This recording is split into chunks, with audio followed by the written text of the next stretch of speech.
আওয়ামী লীগ শাসনামলে বৈষম্যের শিকার ৭৫৪ জন উচ্চপদস্থ কর্মকর্তাকে পদায়নের সুপারিশ, প্রধান উপদেষ্টার কাছে প্রতিবেদন।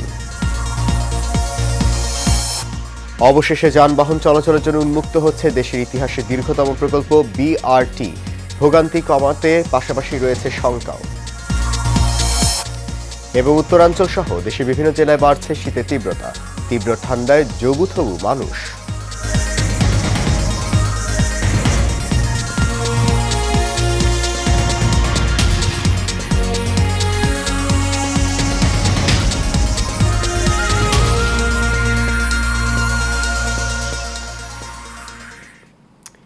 সবাইকে স্বাগত জানাচ্ছি এশিয়ান নিউজে। আপনাদের সাথে আছি আমি সৈয়দ মাহিউজ্জামান মুখর।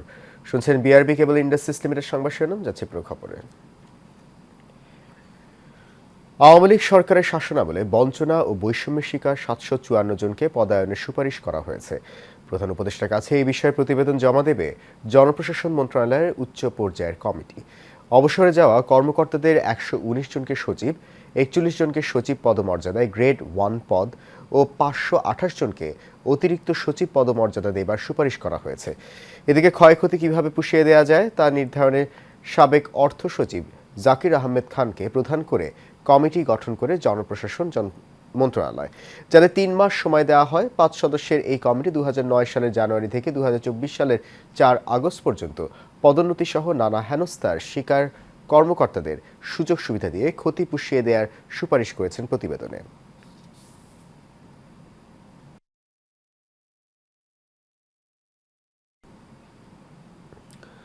দেশের ইতিহাসের দীর্ঘতম প্রকল্প বিআরটি অবশেষে উন্মুক্ত হচ্ছে যানবাহন চলাচলের জন্য। পুরো কাজ শেষ হওয়ার আগেই ভোগান্তি কমাতে আগামী ১৬ ডিসেম্বর আনুষ্ঠানিকভাবে উদ্বোধন করতে চায় সড়ক বিভাগ। যদিও গাজীপুর বিমানবন্দর সড়কের যাত্রীদের জন্য নির্মিত বাস র্যাপিড ট্রানজিট প্রকল্পটির অনেক স্টেশনে নির্মাণ কাজ এখনও শেষ হয়নি, যার কারণে সুফল পাওয়া নিয়ে শঙ্কায় এই সড়কে চলাচল করা যাত্রীরা। ৮টি ফ্লাইওভারের মধ্যে এখনও একটির নির্মাণ কাজ অনেক বাকি, অনেকাংশেই। বিস্তারিত জানাচ্ছেন সহকর্মী আরিফ খান আবির। রাজধানীর সাথে গাজীপুর পর্যন্ত সহজ যোগাযোগের জন্য বিমানবন্দর থেকে গাজীপুর পর্যন্ত ২০ কিলোমিটার সড়কে বাসের আলাদা লেন নির্মাণের উদ্যোগ নেয় সরকার, যার নাম দেওয়া হয় বাস র্যাপিড ট্রানজিট বিআরটি। প্রকল্পটির পুরো কাজ শেষ হয়নি এখনো, তবে সড়কে চলাচল করা যাত্রীদের দুর্ভোগ কমাতে আগামী ১৬ ডিসেম্বর আনুষ্ঠানিকভাবে যাত্রা শুরু করবে দেশের দীর্ঘতম এই প্রকল্পটি। প্রাথমিকভাবে বিআরটিসি 10টি এসি বাস দিয়ে শুরু হবে এই সড়কের যাত্রী সেবা। বিআরটিসি বাস চালু হলে অনেক উপকার হবে, যানজট কমে যাবে। বিআরটিসি চালু হলে অফকোর্স আমাদের জন্য অনেক বেশি সুবিধা হবে, কারণ এটা একটা নির্দিষ্ট লেনে চলাচল করবে গাড়ি, এবং এটা দিয়ে আমরা খুব দ্রুত ঢাকায় যাতায়াত করতে পারবো। অনেক স্টেশন আছে আপনার দুই পাশে যে লিফট এবং সিঁড়ির যে ব্যবস্থাটা, এটা এখনো হয় না। সেই ক্ষেত্রে রাস্তা পারাপারের ক্ষেত্রে অনেকের অসুবিধা হতে পারে। তবে বিআরটি লেন তৈরি হয় ঢাকা ময়মনসিংহ মহাসড়কের ২০ কিলোমিটার এলাকার সড়ক অনেকটাই সরু হয়ে গেছে, যার কারণে যানবাহনের তীব্র চাপে যানজট লেগে থাকতে বলে শঙ্কা করছেন চালকরা। লোকাল টাউন সার্ভিস গাড়িগুলোর যানজট সৃষ্টি হবে এবং কি আরো ভোগান্তি বাড়বে, কমবে না। এখন আর যানজট বেশি, আগে যদি লাগতো ৩ ঘন্টা, এখন লাগে ৫ ঘন্টা। যত সার্ভিস লাইন আছে তাদের দিচ্ছে সিঙ্গেল লাইন, যদি একটা গাড়ি নষ্ট হয় এই গাড়িটা চৌরাস্তা কি বলতো কি আমার হিসাবে কেমনে ধাক্কা নিব কোন, এমন আশঙ্কা উড়িয়ে দিয়ে সড়ক পরিবহন মহাসড়ক বিভাগের জ্যেষ্ঠ সচিব বলছেন, মানুষের ভোগান্তি কমাতে তাদের এ উদ্যোগ। বিআরটিসির বাস এই করিডোরে চালু করবে যাতে মানুষের গাজীপুরের মানুষের সুবিধা হয়। এই মুহূর্তে যদি আমরা করিডোরটা বন্ধ করে দিই, সব পরিবারের জন্য অসুবিধা হবে। ধীরে ধীরে যখন আমরা এই ডেডিকেটেড লাইনটা তৈরি করে ফেলবো, ফেন্সিং দিব, তখন আর এখানে অন্যের বাস ঢুকতে দেবো। ভাড়া নির্ধারণ করা হয়েছে গাজীপুর নগরের শিববাড়ি থেকে চৌরাস্তা পর্যন্ত ২০ টাকা, বুটবাজার ৩৫ টাকা, টঙ্গীর কলেজ গেট ৫০ টাকা ও এয়ারপোর্ট ৭০ টাকা। ফিরতি পথে এয়ারপোর্ট থেকে কলেজ গেট পর্যন্ত ২৫ টাকা, বুটবাজার ৪০ টাকা, চৌরাস্তা ৫৫ টাকা, শিববাড়ি ৭০ টাকা। আরিফ খান আবির, এশিয়ান টেলিভিশন, গাজীপুর। বিআরটি প্রকল্পের সবশেষ অবস্থা জানাতে গাজীপুর থেকে যুক্ত হচ্ছেন সহকর্মী আরিফ খান আবির। আবির, আমাদেরকে জানান যে কয়েকদিন পরেই তো চালু হচ্ছে বিআরটি প্রকল্প, আবার এটা নিয়ে জনমনে শঙ্কাও আছে যে বলা হচ্ছে সেখানে যানজট আরও বেড়ে যাবে। তো সব মিলিয়ে কেমন দেখছেন এবং সংশ্লিষ্টরা সেখানকার কি বলছেন?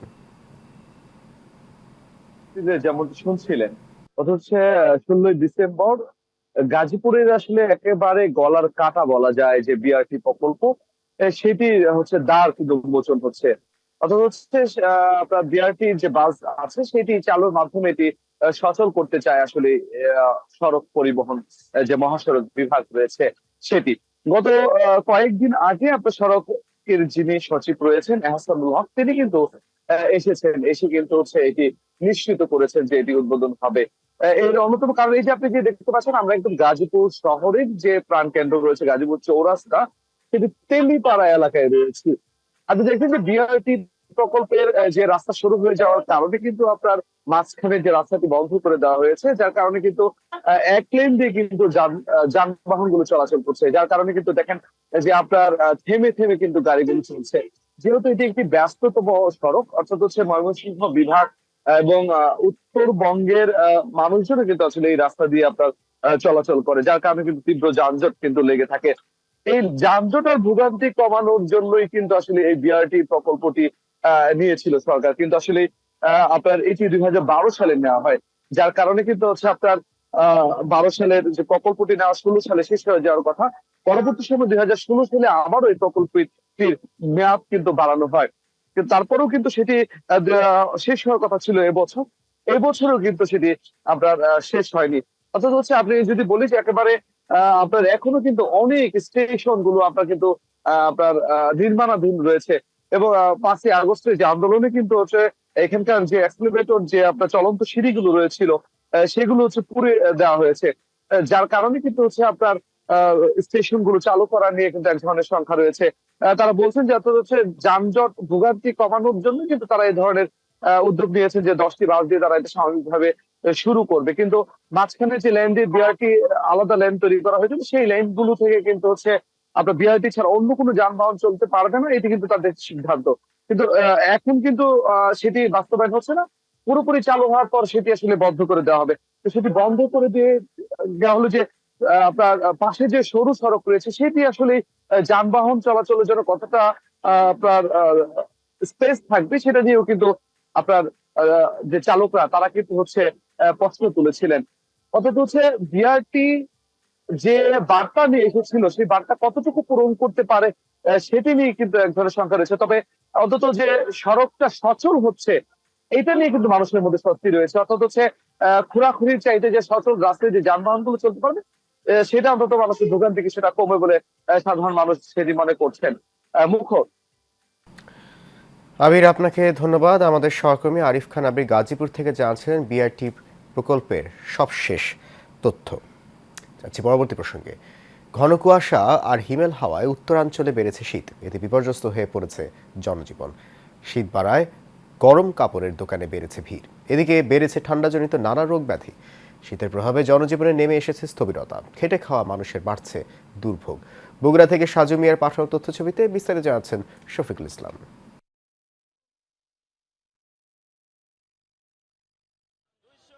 মাস শুরুর আগেই ঝেঁকে বসেছে শীত। হিমেল হাওয়া আর ঘন কুয়াশায় বিপর্যস্ত উত্তরের জনপদ। শীতে গ্রামগঞ্জে বিশেষ করে দরিদ্র মানুষের অবস্থা কাহিল, ছিন্নমূল মানুষের অবস্থা আরো করুণ। সবচেয়ে বিপদে খেটে খাওয়া মানুষ। আজকে একটু কুয়াশা বেশি, তারপরে হচ্ছে আজকে ঠান্ডাও বেশি, হাত পা কোঁকড়া হয়ে যাচ্ছে, চলাফেরা করা যাচ্ছে। গত কয়েকদিনের তুলনায় আজকে ভোর রাত থেকে মানুষের শীত বিন্দু পড়তেছে, কুয়াশায় ঢাকা পর্যন্ত। সেই ঠান্ডা, রাত থেকে সেই ঠান্ডা পড়ছে, বাসা যাচ্ছি কিছু দেখা যাচ্ছে না রাস্তায়। শীতের তীব্রতা বাড়ায় পুরাতন কাপড়ের দোকানে ভিড় বেড়েছে। নিম্ন আয়ের পাশাপাশি মধ্যবিত্তরাও এসব দোকান থেকে কিনছেন গরম কাপড়। দাম তুলনামূলক কম হওয়ায় আগ্রহ বেশি পুরনো শীত বস্ত্রে। আজকে শীতটা অনেক বেশি বগুড়াতে, তার জন্য আমি শীতের পোশাক আশাক কিনতে আসছি। মেয়ের জন্য কেনাকাটা করলাম, অনেক কিছুই কিনছি, কিন্তু কাপড়ের দাম প্রচুর। গত কয়েকদিনের মধ্যে আজকে একটু বেচা কেনা ভালো, কাস্টমার একটু চাপছে আর বেচা কেনা একটু আছে। শীত পড়ছে তো, শীতের কারণে একটু লোকজন আছে। হঠাৎ করে প্রচণ্ড শীতের প্রকোপ বেড়ে গেছে, তাই ছোট বাচ্চাদের শীতের পোশাক কেনার জন্য আসছিলাম। বিগত শীতের চেয়ে আজকের শীতের প্রচণ্ড অনেক বেশি শীত, আর আজকে সূর্য তো দেখাই যায়নি।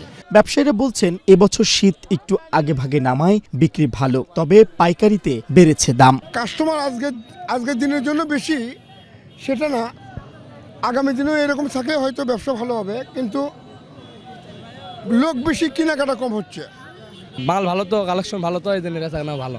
চলতি সপ্তাহে রংপুর বিভাগে সর্বনিম্ন তাপমাত্রার পারদ ওঠানামা করেছে 10 থেকে 11 ডিগ্রি সেলসিয়াসের ঘরে। Mohammad Shafiqul Islam, Asian television.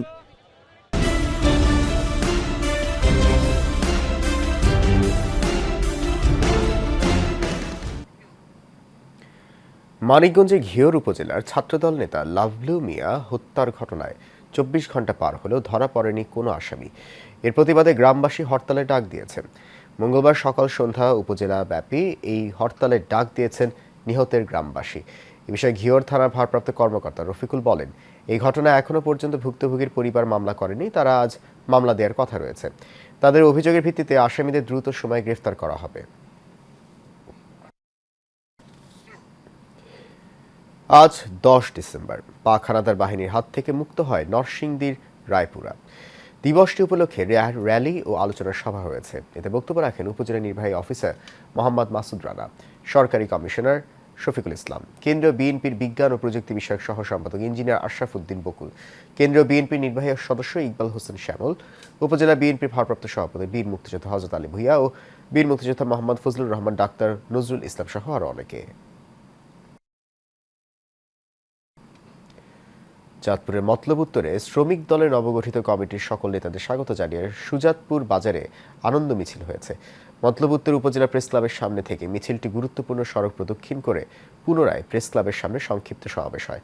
এতে উপস্থিত ছিলেন জেলা বিএনপির সদস্য আব্দুল মান্নান লস্কর, উপজেলা বিএনপির সাবেক সহ সাংগঠনিক সম্পাদক তাইজুল ইসলাম, উপজেলা ছাত্র দলের সাবেক আহ্বায়ক মানিক ফরাজি ও উপজেলা শ্রমিক দলের সিনিয়র সহসভাপতি মোহাম্মদ আবুল বাশার সগির সহ অনেকে। পটুয়াখালীর দুমকি উপজেলা ছাত্রদল ও সরকারি জনতা কলেজ ছাত্রদলের উদ্যোগে আন্তর্জাতিক মানবাধিকার দিবস উপলক্ষে মানববন্ধন কর্মসূচি পালন করা হয়েছে।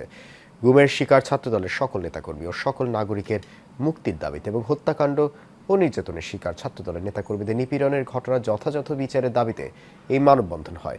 এতে বক্তব্য রাখেন দুমকি উপজেলা ছাত্রদলের আহ্বায়ক চাকলাদার গোলাম সারোয়ার, যুগ্ম আহ্বায়ক সাইফুর রহমান রিয়াজ, সদস্য সচিব মোহাম্মদ সুমন শরীফ, সরকারি জনতা কলেজ ছাত্রদলের সিনিয়র যুগ্ম আহ্বায়ক মোহাম্মদ মেহেদি হাসান সহ আরও অনেকে।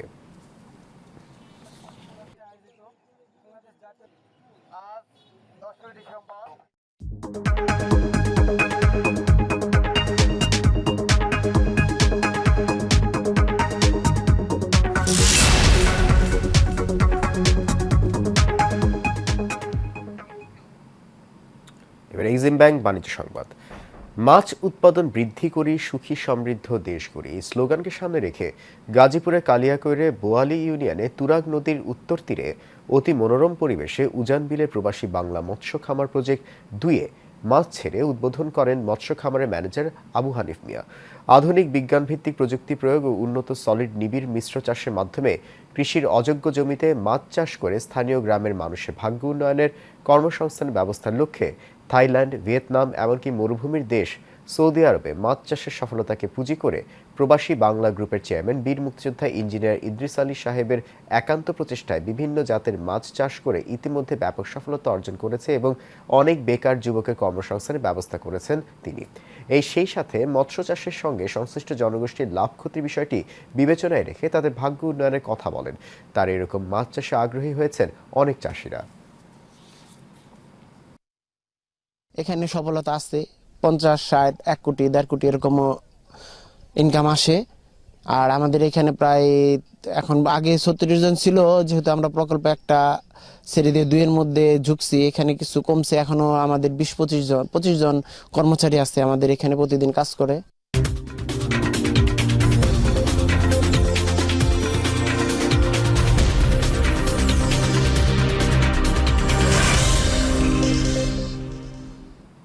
জানাবো খেলার খবর। ওয়ানডে সিরিজ বাঁচানোর শেষ সুযোগ বাংলাদেশের। দ্বিতীয় ওয়ানডেতে ওয়ার্নার পার্কে সন্ধ্যা 7:30টায় শুরু হবে ম্যাচটি। সোমবার বিশ্রামে ছিল সফরকারীরা। প্রথম ম্যাচের ভুলগুলো নিয়ে আলোচনা হয়েছে, নতুন করে কৌশল নির্ধারণও করা হয়েছে। একাদশে আসতে পারে পরিবর্তন। 6 বছর ধরে ওয়েস্ট ইন্ডিজকে শাসন করছে বাংলাদেশ। অন্তত ওয়ানডে ক্রিকেটে শেষ 4 সিরিজ টাইগারের দখলে। সেই সাম্রাজ্যে এবার হানা দিয়েছে ক্যারিবীয়রা। কিছুটা চমকে দিয়ে জিতে নিয়েছে প্রথম ম্যাচ। 3 ম্যাচ সিরিজ বাঁচাতে দ্বিতীয়টায় জিততেই হবে সফরকারীদের। একই মাঠ, সেই সেন্ট কিটসের ওয়ার্নার পার্ক। একই পিচও বটে। ব্যবহৃত উইকেটে স্পিনারদের বাড়তি সুবিধা পাওয়ার সম্ভাবনা বেশি। একাদশেও পরিবর্তন আসা নিশ্চিত। 3 পেসার তাসকিন, তানজিম, সাকিব ও নাহিদ রানা তিনজনই ডানহাতি। একই ধরনের গতিকে প্রাধান্য দিয়ে বল করে, তাই বৈচিত্র্য আনতে হাসান মাহমুদ ও শরীফুল্লাহ একজনের সম্ভাবনা বেশি একাদশে ঢোকার। প্রথম ম্যাচে টস জেতা বাংলাদেশ 294 করেও খুশি হয়েছিল। তানজিম, হাসান, সাকিব, মেহেদি, মিরাজ, মাহমুদুল্লাহ, জাকের আলীদের ইনিংসগুলো বড় হয়নি, তাতেই ম্যাচ শেষের আক্ষেপ। শেষ করব জাহাঙ্গীরনগর বিশ্ববিদ্যালয় ক্যাম্পাসে অতিথি পাখির খবর জানিয়ে। প্রকৃতিতে শীতের আমেজ, তাই তো জাহাঙ্গীরনগর বিশ্ববিদ্যালয়ের জলাশয়ে আসতে শুরু করেছে অতিথি পাখি। পাতিশালী, বড় সারস, পান্তামুখী, পিচার সহ ভিনদেশি পাখিদের আগমনে মুখরিত ক্যাম্পাস, যা দেখতে ভিড় করছেন দর্শনার্থীরা। যদি এবার লেকগুলোতে পাখির সংখ্যা কিছুটা কম, তবে নিরাপদ আশ্রয় পেলে সংখ্যা বাড়বে বলে আশা পাখি বিশেষজ্ঞদের। সাভার থেকে শাকিল শেখের ছবিতে জহিরুল ইসলাম খান লিটনের রিপোর্ট। বিস্তারিত জানাচ্ছেন রাশেদ আকন। শীতের মিষ্টি রোদে দল বেঁধে ওড়াউড়ি, লেকের পানিতে ডুবো সাঁতার আর ডানা ঝাপটানো, কোথাও বা কিচিরমিচির শব্দ আর জল কেলে। কারো কাছে ওরা অতিথি পাখি, কেউ বলেন পরিযায়ী। জাহাঙ্গীরনগর বিশ্ববিদ্যালয়ে এভাবেই বসেছে অতিথি পাখির মিলন মেলা। শীত আসতে শুরু করায় ক্যাম্পাসের জলাশয়ে আসতে শুরু করেছে অতিথি পাখি, যেখানে হাঁস পাখি, পাতি সরালির প্রাধান্যই বেশি। তবে প্রায় দেখা মেলে ছোট পানকৌড়ি, ডাহুক কিংবা পাতি পান মুরগির। তুলনামূলকভাবে পাখির সংখ্যা খুবই কম, বাট তবুও দুই একটা দেখছি, ভালো লাগতেছে। বেবিকে নিয়ে আসলাম একটু পাখি দেখার জন্য, কিন্তু আগের মতো আসলে পাখি নেই। যখন আমাদের ক্লাস করতে যাই, আমরা পাখি দেখতে দেখতে যাই, আমাদের ভালো লাগে। এবার আসলে আমরা ওই দৃশ্য উপভোগ করতে পারছি না। আমরা আমাদের সর্বোচ্চ চেষ্টা করছি যে দূরত্ব মেনটেন করে জীববৈচিত্র্যের দিকে লক্ষ্য রেখেই যাতে উপভোগ করতে পারি। আমাদের এই অধিকাংশ লেকই দেখা যাচ্ছে কচুরিপানায় আবৃত, আবার কিছু কিছু লেক যেগুলো পরিষ্কার করা হয়েছে সে সকল লেকে আসলে দেশীয় জলজ উদ্ভিদের পরিমাণ অনেক কম, যার ফলে পাখিরা সেখানে নামতে চাচ্ছে না। জলাশয় বসবাসের অনুপযোগী হয়ে পড়ায় এবার লেকগুলোতে পরিযায়ী পাখির সংখ্যা কম, তবে নিরাপদ আশ্রয় গড়ে উঠলে সংখ্যা বাড়বে বলে জানান পাখি বিশেষজ্ঞরা। বিশ্ববিদ্যালয় ক্যাম্পাসে আসলে পাখি যে লেকগুলোতে বসতো, বর্তমানে সেই লেকগুলোতে বসছে না।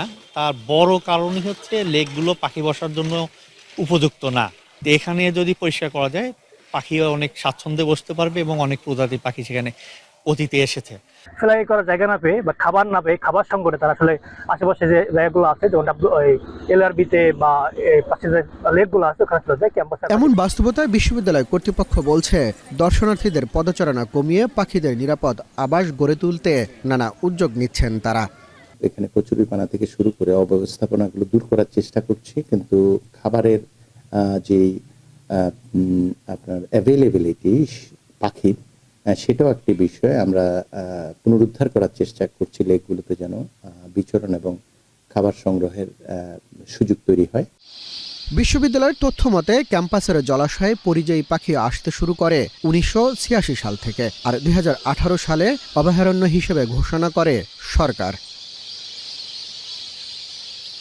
Rashed Akon, Asian television.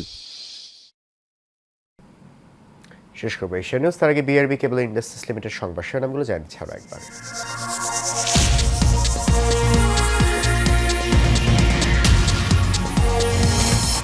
আওয়ামী লীগ শাসনামলে বৈষম্যের শিকার 754 জন উচ্চপদস্থ কর্মকর্তাকে পদায়নের সুপারিশ, প্রধান উপদেষ্টার কাছে প্রতিবেদন। অবশেষে যানবাহন চলাচলের জন্য উন্মুক্ত হচ্ছে দেশের ইতিহাসে দীর্ঘতম প্রকল্প বিআরটি, ভোগান্তি কমাতে পাশাপাশি রয়েছে শঙ্কাও। এবং উত্তরাঞ্চল সহ দেশের বিভিন্ন জেলায় বাড়ছে শীতের তীব্রতা, তীব্র ঠান্ডায় জবুথবু মানুষ।